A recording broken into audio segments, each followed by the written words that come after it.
Hello students, जैसा कि आप सभी को पता है कि हम income from other sources head कर रहे हैं और उसमें हम कौन सा टॉपिक कर रहे हैं, स्पेसिफिक इनकम कर रहे हैं, जो कौन से सेक्शन के अंदर है, सेक्शन 56(2) के अंदर है। तो उसके मैंने आपके साथ 2 पॉइंट पिछली लास्ट 2 वीडियो में डिस्कस कर लिए हैं। नेक्स्ट मैं पॉइंट 3-4 इस वीडियो में आपके साथ डिस्कस करूंगी। ठीक है, आपने ध्यान से सुनना, सुन के ही आपको आ जाएगा। ठीक है, तो हमारा थर्ड पॉइंट है अमाउंट रिसीव्ड फ्रॉम एम्प्लॉयर। किससे आप पैसा रिसीव कर रहे हैं? एम्प्लॉयर से। यदि एम्प्लॉई है ना, जैसे कि एक कंपनी के एम्प्लॉई होते हैं, किसी भी एम्प्लॉई होते हैं, वो एम्प्लॉयर से कौन सा पैसा रिसीव करते हैं? As their contribution towards staff welfare fund.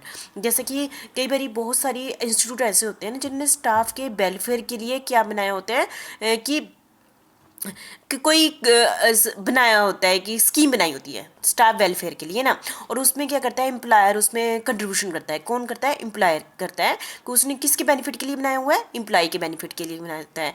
जब एम्प्लॉय को वो वाला अमाउंट मिलता है तो क्या वो टैक्सेबल है कि नहीं है? अब पहले ध्यान से सुनिए। ऐसा अमाउंट जो कौन कंट्रीब्यूट कर रहा है, कौन दे रहा है? एम्प्लॉयर दे रहा है।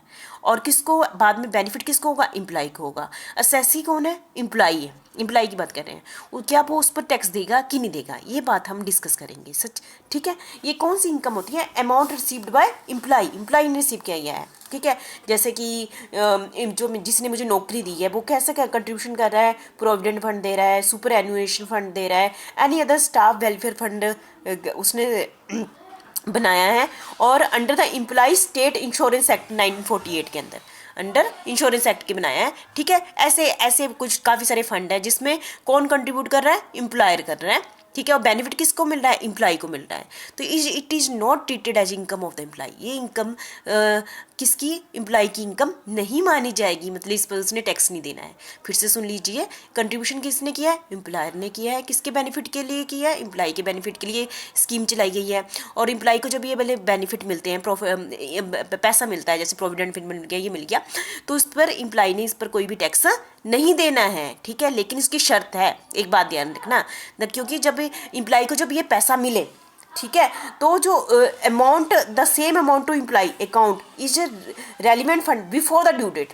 ठीक है, ये कौन से डेट में होना चाहिए? Before the due date. The deduction with respect to the same amount is allowed to the assessee provided the assessee deposit the same amount to the employee's account in the relevant fund before the due date। ये कौन सी date पर होना चाहिए? Due date से पहले होना चाहिए employer का, जो ये इसमें होता है। ठीक है, तो नेक्स्ट टॉपिक कर लेते हैं इसी का ही। If the employee does not deposit the employee's contribution to the relevant fund before the due date, यदि एम्प्लॉयर ने ये कंट्रीब्यूशन ड्यू डेट से पहले नहीं किया है, बिफोर द ड्यू डेट। ठीक है, ये बड़ी ध्यान से, तीनों पॉइंट अलग अलग हैं, तीनों पॉइंट में टैक्स अलग अलग लगेगा। बिफोर ड्यू डेट से कर दिया है, बिफोर ड्यू डेट से पहले एम्प्लॉयर ने कंट्रीब्यूशन कर दिया है, तब टैक्स नहीं लगना है। यदि ड्यू डेट तक एम्प्लॉयर ने कंट्रीब्यूशन नहीं किया है, तब it will be treated as income of the employee. तभी एम्प्लॉय की इनकम मानी जाएगी, तो उसको इस पर टैक्स देना पड़ेगा। और ये कौन से हेड के अंदर देना पड़ेगा? Income from other sources head के अंदर देना पड़ेगा। ठीक है, मतलब कि इसमें ड्यू डेट है। यदि ड्यू डेट से पहले एम्प्लॉयर ने कंट्रीब्यूशन कर दिया, ठीक है, तो एम्प्लॉय को कोई भी टैक्स नहीं देना पड़ेगा। यदि कंट्रीब्यूशन नहीं किया ड्यू डेट से पहले, तो ये एम्प्लॉय की इनकम मानी जाएगी और उसको income from other sources head के अंदर उसको इस पर देना पड़ेगा। और दूसरी शर्त क्या है?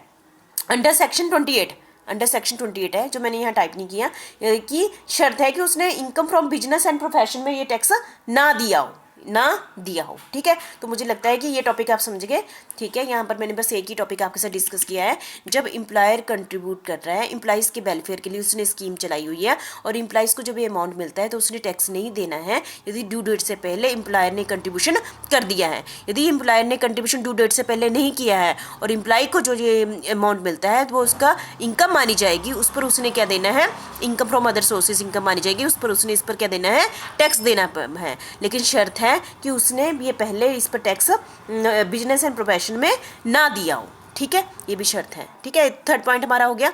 फर्स्ट हमने डिविडेंड किया, दूसरा हमने लॉटरी किया, तीसरा हमने ये टॉपिक कर लिया। ठीक है, फोर्थ हमारा पॉइंट है rental income of machinery plant and furniture under section 56(2) और 2। समझिए यहाँ पे सेक्शन तो बहुत ही इंपॉर्टेंट है, ये आपने ध्यान में रखना। ये रेंटल इनकम, आपको पता है रेंटल इनकम क्या होती है? जैसे कि हमारे में मेरे पास मशीनरी पड़ी हुई है, प्लांट पड़े हैं, मशीन फर्नीचर पड़ा हुआ, मैं रेंट पर देता हूँ ना, जैसे कि देते हैं मशीन ले लो आप रेंट पर, प्लांट, इस टाइप्स की इनकम मिलती है एसएससी को, तो उस पर उसको टैक्स देना पड़ता है इनकम फ्रॉम अदर सोर्सेज के अंदर, treated as income from other sources, ठीक है। और इसमें दो बातें आ जाती हैं, ठीक है।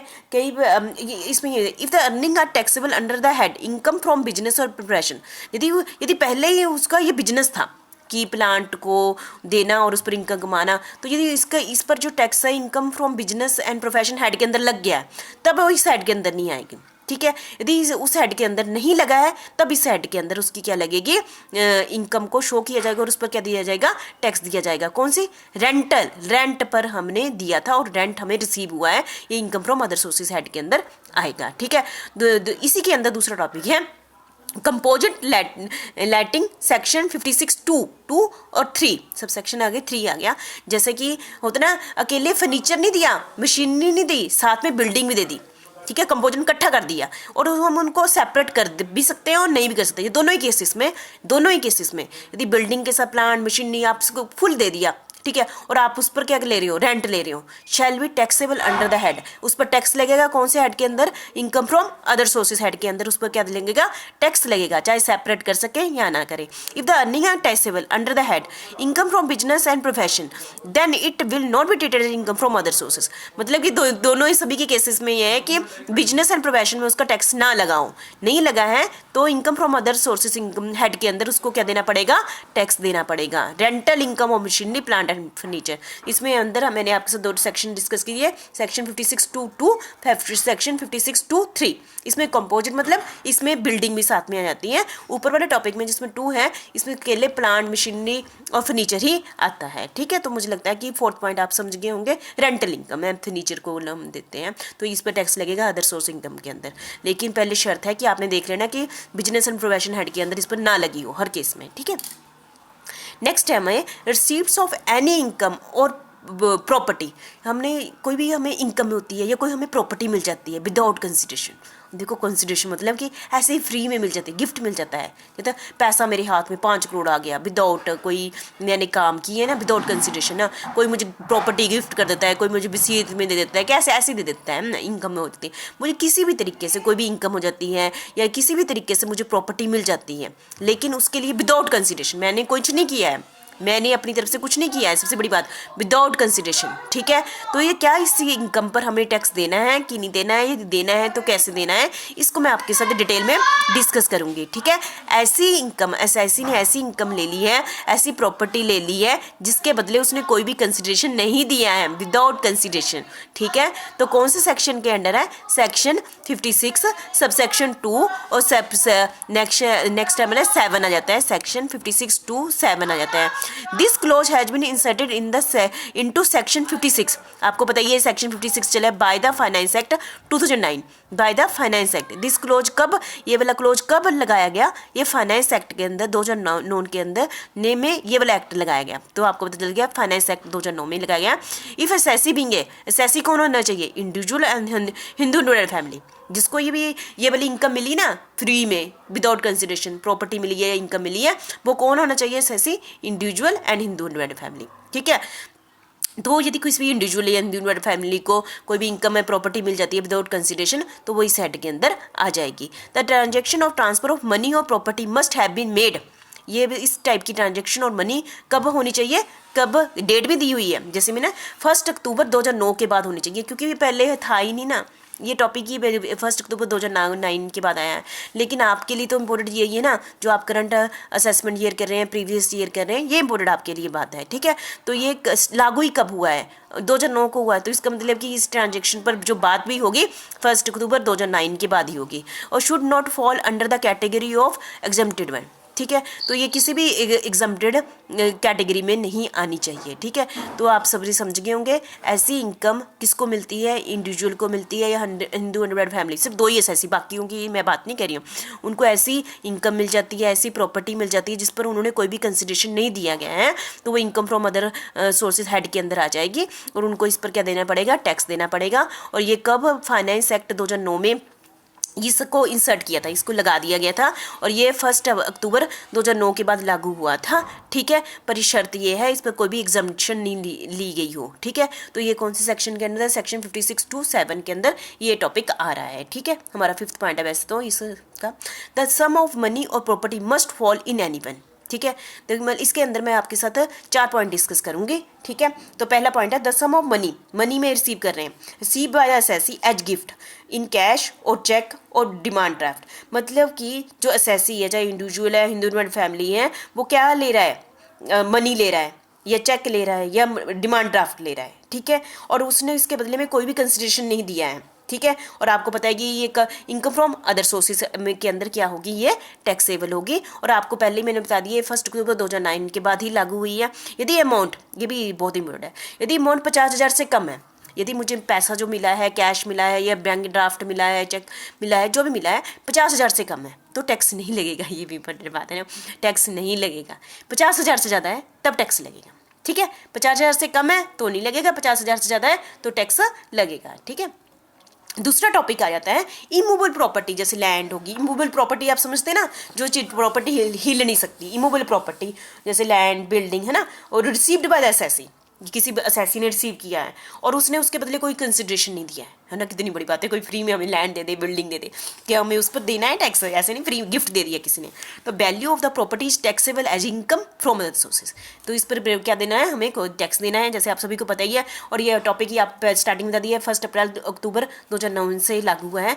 ये आपने ध्यान रखना है। यदि मुझे फ्री में चीज़ मिल गई है, जब आपको प्रॉपर्टी मिलती है, कोई लैंड मिल जाती है, तो इसका मतलब कि आपने स्टैंप पेपर, है ना, रजिस्ट्री तो होती है ना, जैसे हम लैंड लेते हैं रजिस्ट्री होती है, ऐसे इसकी रजिस्ट्री हुई होगी और स्टैंप पेपर होगा, तो स्टैंप पेपर पर ड्यूटी तो लगती है ना, गवर्नमेंट ड्यूटी दे देती है ना, स्टैंप ड्यूटी। तो उसके बेस पर हम बोलेंगे कितना कि इसको टैक्स फ्री करना है कि लगाना है। यदि स्टैंप ड्यूटी की वैल्यू जब उस पर्सन ने मुझे प्रॉपर्टी ट्रांसफ़र की थी और हम उस समय स्टैंप ड्यूटी दी थी ना गवर्नमेंट को, और ड्यूटी की वैल्यू कितनी है, स्टैंप ड्यूटी की वैल्यू कितनी है, 50,000 से ज़्यादा है तो टैक्सेबल है। 50,000 से कम होगा तो टैक्सेबल नहीं होगा। लिमिट कितनी कर दी है, 50,000। यदि स्टैंप ड्यूटी उसमें लगी है ना, जैसे प्रॉपर्टी पर आप जाते हो, किसी ने लैंड लून खरीदी हो तो आपने कहा स्टैंप ड्यूटी देते हैं हम, यदि 50,000 से कम है स्टैंप ड्यूटी तो नहीं लगेगी, तो नहीं टैक्स लगेगा। यदि 50,000 ज़्यादा तो हमें क्या देना पड़ता है, टैक्स देना पड़ता है। ये भी ध्यान में रखना है। जो मैं लिमिट कितनी है, 50,000। Shall not be traded in the aggregate, जैसे कोई पर्सन बड़ी सारी प्रॉपर्टियाँ लेते हैं किसी पर्सन ने फ्री में विदाउट कंसिडरेशन, तो ऐसा नहीं है कि इसमें एग्रीगेट कर दिया, अलग अलग प्रॉपर्टी के लिए अलग अलग ट्रीटमेंट की जाएगी।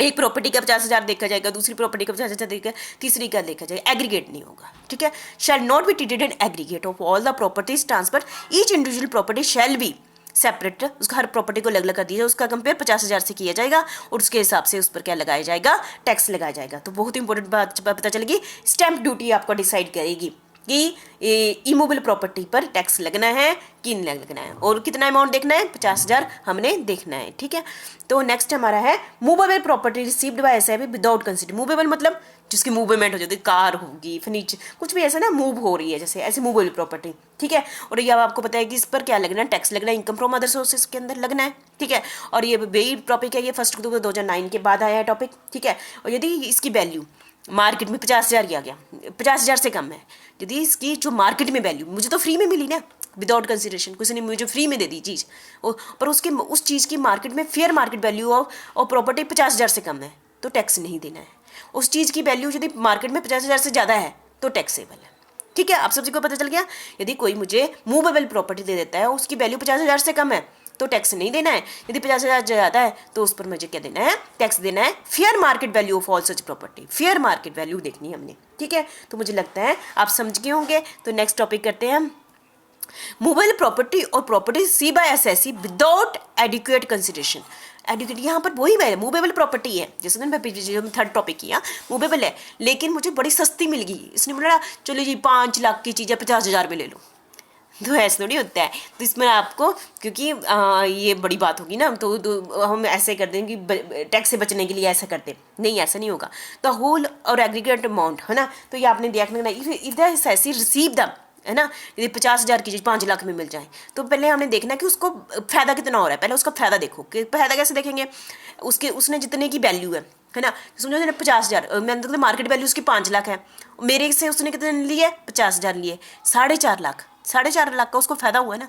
तो 4.5 लाख का कंपेयर कितने किससे करना है, 50,000 से करना है। यदि 4.5 लाख 50,000 से ज़्यादा है तो टैक्सेबल है। यदि वो वाला अमाउंट जो मैंने निकाला डिफरेंस 50,000 से कम होगा तो टैक्स नहीं लगेगा।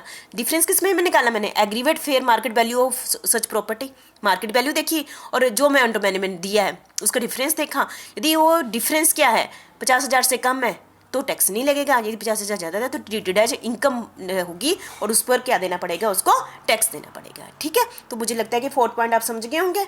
ठीक है, इस टॉपिक को कंप्लीट करने से पहले मैं आपको बता दूं, ऐसे तो आप कहेंगे कि 50,000 के आगे तो गिफ्ट जा ही नहीं सकता, लेकिन कुछ कंडीशनें हैं जो मैं आपके साथ कैलकुलेट करने जा रही हूँ। 50,000 की कंडीशन लागू नहीं होगी, ऐसे तो सारे फंस जाएंगे, ऐसे तो सभी को टैक्स देना पड़ेगा। मतलब कि मैं आपके साथ ऐसे लोगों को डिस्कस करने जा रही हूँ कि जहाँ आप 50,000 से ज़्यादा दे दो तब भी टैक्स नहीं लगेगा। ठीक है, वो क्या है, जैसे कि कोई रिलेटिव दे देते हैं, रिश्तेदार दे देते हैं ना, 1 लाख की चीज़ दे देते हैं तो उस पर ऐसी मनी प्रॉपर्टी विदाउट कंसिडरेशन दे देते हैं, उस पर 50,000 की कंडीशन लागू नहीं होगी। जैसे मैरिज के ओकेजन में पेरेंट्स अपने बच्चों को दे देते हैं ना, receive by SSC on the occasion of your marriage, तब भी ये 50,000 की कंडीशन लागू नहीं होगी। जैसे वसीयत के अंदर उसको 50,000 से अधिक प्रॉपर्टी मिल जाती है ना, विदाउट कंसिडरेशन, और तब भी 50,000 की कंडीशन लागू नहीं होगी। ठीक है, और लोकल अथॉरिटी दे देती है। ठीक है, चैरिटेबल इंस्टीट्यूशन रिसीव कर लेता है, जैसे ना दान में चीज़ मिलेगी, रजिस्टर्ड अंडर सेक्शन 12AA, वो बोला चैरिटेबल इंस्टीट्यूशन क्या है, रजिस्टर्ड अंडर सेक्शन 12AA में है, उसको ऐसी प्रॉपर्टी और मनी विदाउट कंसिडरेशन मिल जाती है, तब भी उसको तो वो 50,000 की कंडीशन लागू नहीं होती, मतलब कि उसको टैक्स नहीं देना है। और any amount property receive from any fund, university receive करती है, other education institution, hospital, other trust institution under section 1023C के अंदर रिसीव करते हैं, तो इनको भी इस पर कोई टैक्स नहीं देना पड़ता है। मतलब कोई मुझे किसी की मैरिज में मिल जाता है, किसी रिलेटिव को से मिल जाता है, किसी इंस्टीट्यूशन को मिल जाता है, तो उनको इस पर कोई भी टैक्स नहीं देना पड़ता है। ठीक है, अब आपके मन में आता है कि रिलेटिव का मतलब क्या है। रिलेटिव के बारे में इसके मैंने सेक्शन 56(2)(7)B में बताया गया रिलेटिव का मतलब क्या होता है। अगर कोई उठ के बोले मैं रिलेटिव हूँ, ठीक है, इसमें spouse of individual SSC, brother और sister of the SSC, spouse of brother और sister of the SSC, brother और sister of the spouse of the SSC, brother और sister either of the parent of the SSC. ठीक है, तो मैंने आपको बता दिया ये लोग रिलेटिव में आएंगे, बाकी नहीं आएंगे, बाकी और कोई नहीं कहेगा कि मैं रिलेटिव हूँ। अकॉर्डिंग टू इनकम टैक्स ये वाले रिलेटिव आएंगे।